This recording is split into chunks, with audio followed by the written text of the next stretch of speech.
his time, in his time,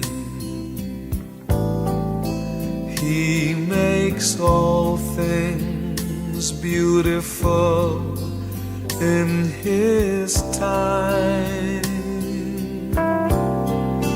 Lord, please show me every day. M'dzina la Atate ndi la Mwana ndi la Mzimu Woyera.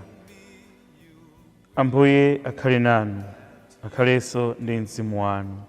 Takulandirani pano pa Tiyankhuleni Ambuye, lero loweruka pa 3 Septemba mchaka chino cha 2022.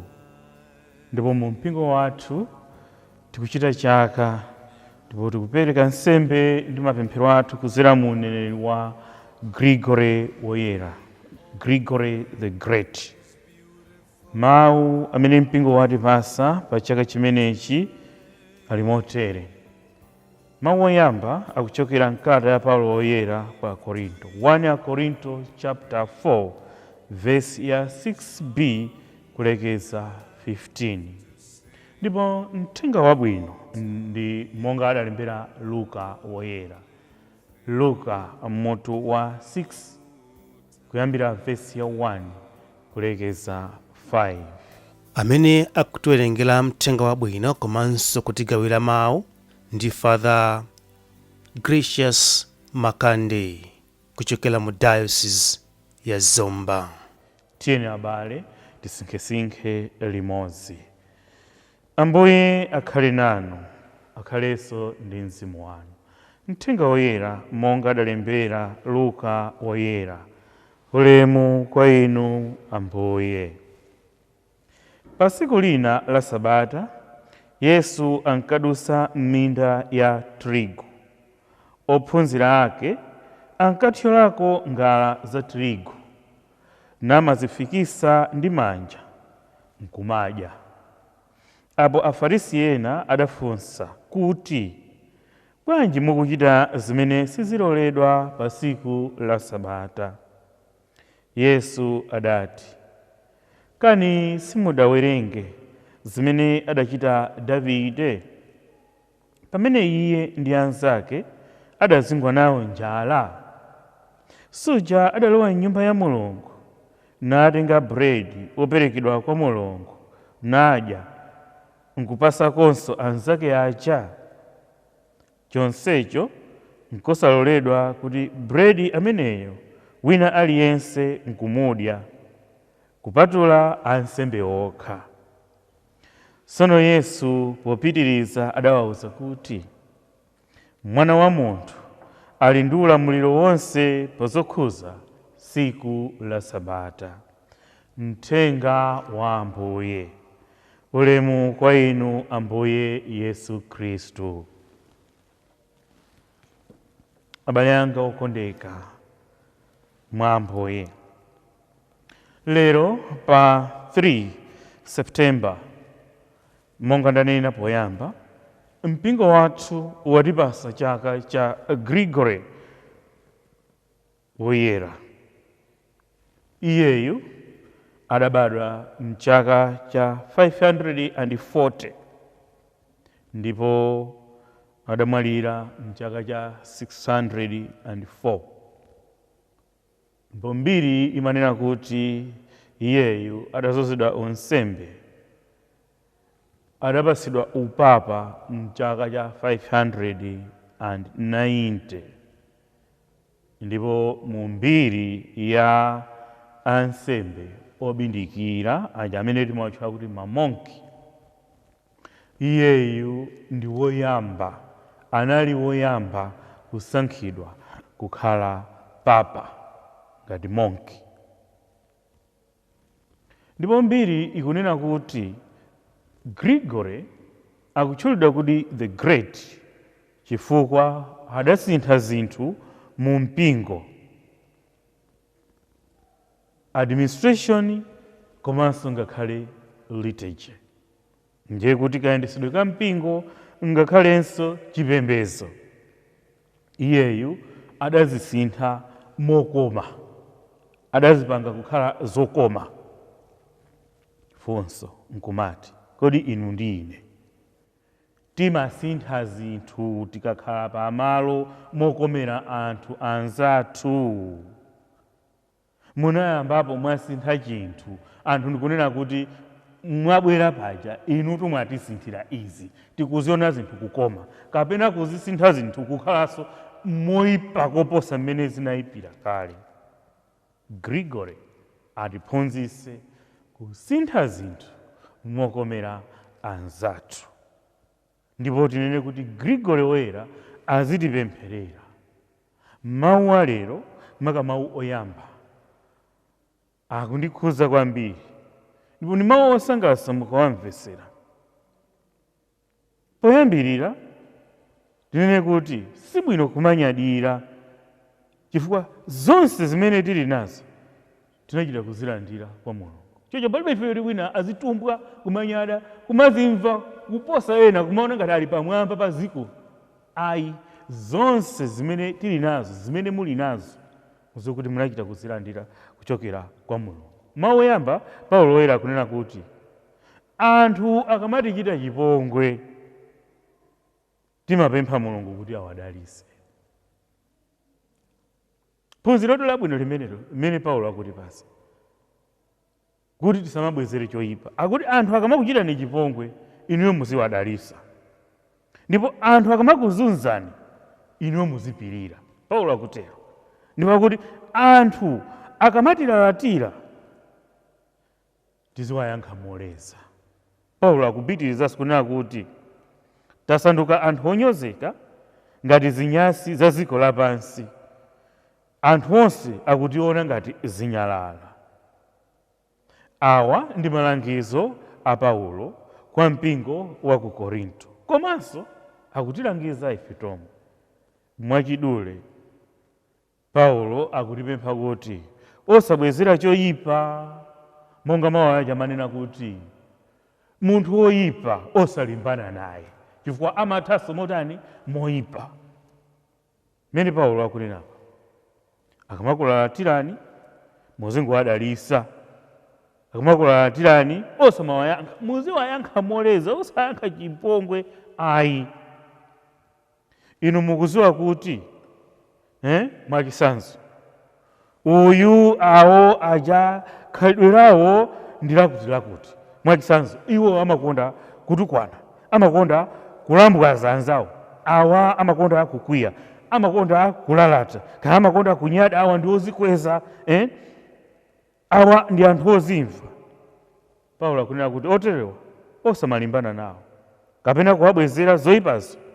Ayi, chifukwa mukatero simusiyana ndi anthu amene sakupemphera. Kubwezera zoyipa kumampasa munthu matama amene akupanga zoyipazo.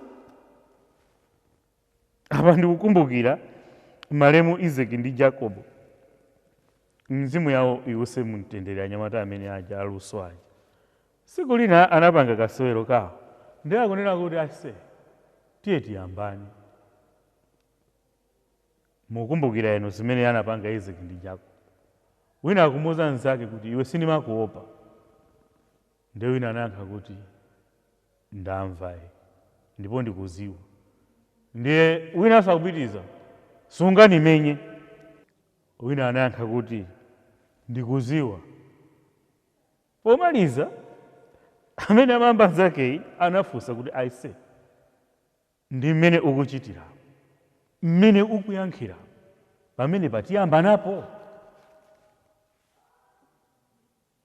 Mukuona pamene pa anyamata aja anatiphunzitsa kunena kuti ngati sitibwezera zoyipa pakati pathu sipangakhale chipwirikiti. Choncho sibwino kubwezera choyipa, ndipo munthu woyipa sibwino kumalimbana naye, chifukwa amathayika. Muno kungomusiya woyipa, amathawa yekha amene, ndipo zimamubwerera zoyipazo.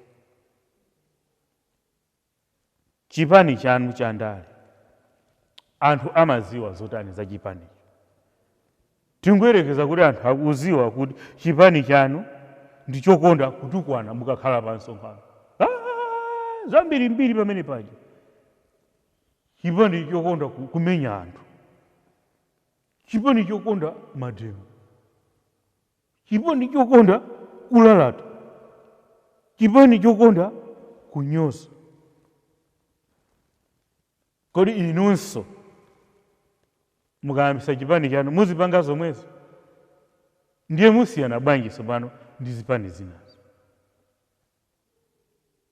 Ndifo chake Amalawi itu atopa tsopano, akuziwa kuti si bwino anthu enawa azingotipusisabe. Ena akuziwa kuti banja la awo ndi banja la anthu okonda ndewu, banja lokonda kunyozana, kuyalusana. Chofunikira ndi chani? Osamenyana nawo, osalimbana nawo, osakangana nawo. Ena akuziwa kuti banja lawo ndi banja lotukana, lokonda kutukwana. Pali anthu ena atu amazona ngati kuchenjera ati kumatukwana galu, koma akuziwa kuti tikunyoza banja ilo zambiri nenenene. Chechi chanu, chalichi chanu, chalichi chawo, chalichi chaja nchotani, cha ndewu, cha makani. Mukusiyana bwanji ndi anthu ena amene sapembeza?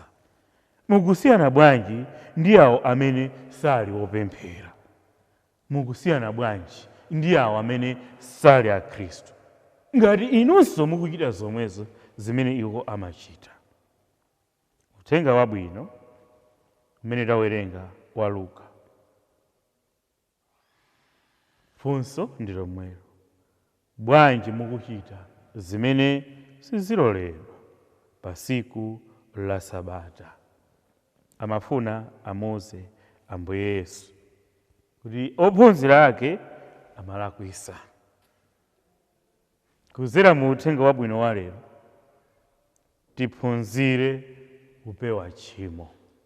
Tilifuna kunena zambiri ayi, koma tiphunzire kupewa tchimo siku ndi siku, siku lililonse, osati pa tsiku la Sabata lokha ayi. Awa wafokasi awo enaliona kuti pa tsiku la Sabata sayenera kupanga zimenezi chifukwa zimene siziloledwa pa tsiku la Sabata.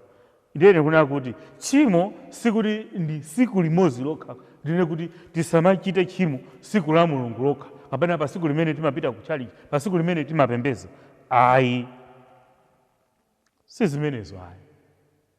Uthenga uwu wandikumbutsa nyimbo imene amakonda Ambuye Trasisius Ziyaye, mzimu wawo uwuse mumtendere.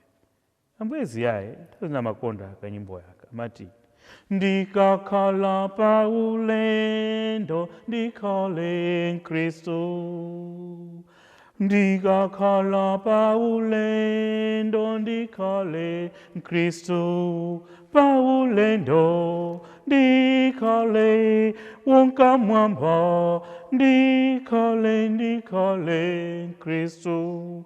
Kutanthauza kuti tsiku lililonse munthu wina aliyense ali pa ulendo, tonse tili pa ulendo pansi pano. Choncho tikuyenera kukhala a Khristu siku ndi siku, osati siku la Sabata lokha ayi. Siku la Mulungu kukhala munthu wopembeza kwambiri, kuvala bwino, kuchena, uniform yakwaya yabwino yooneka bwino, kukayimba, kukatamanda, kukagubuduka kumene kuja, kugagada malilime, lolemba mbava zachabechabe m'maofisi, nditapindulapo chani. Koma tikuyenera siku lina lililonse, osati la Mulungu ine moderator, lolemba bwana wa ukali mu ofesi, osagwirika, osamva, bwana wa mtundu wanji osamva. Koma la Mulungu akoti ndi ndani? Mkulu wa mpingo, elder, adikoni. Koma siku lililonse, nthawi ina iliyonse, malo ena aliwonse, tizikumbukira kukhala a Khristu. Ndio uthenga umene tikupeza m'malembo oyera alero. Tikuyenera kukhala anthu oyera mtima, a Khristu abwino. Ndimakumbukira ineyo siku lina ndapita ku ofesini nalandiridwa mwachipongwe. Kenako pamene ndimazichita introduce kuti ine ndine wansembe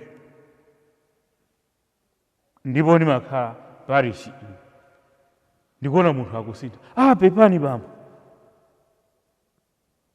Ndiye funso mumanena kuti mukundipasa ulemu chifukwa mwandiziwa, chifukwa mwazindikira kuti ndine wansembe. Muyenera kumulemekeza munthu ngakhale musanamuziwe. Ndiye kuti nthawi ina iliyonse, pepani sindimakuziwani. Wina aliyense pa nthawi ina iliyonse. Tonse mawu alero akutipempha kuti tikhale akhristu monga mmene Grigori analili pa nthawi ina iliyonse, siku lina lililonse. Tikhale mkhristu. Tipemphere. Ambuye, mutipase mtima wosabwezera choyipa, ayi tizipewa kubwezera choyipa, koma mutipase mtima womakonda kusintha zinthu mokomera anthu amene timakhala nawo, monga Grigori woyera anachitira. Anthu aziona zinthu zikusintha mokoma chifukwa cha usogoleri wathu, monga anachitira Grigori woyera. Amen. M'dzina la Atate ndi la Mwana ndi la Mzimu woyera. Amen. Lord, my life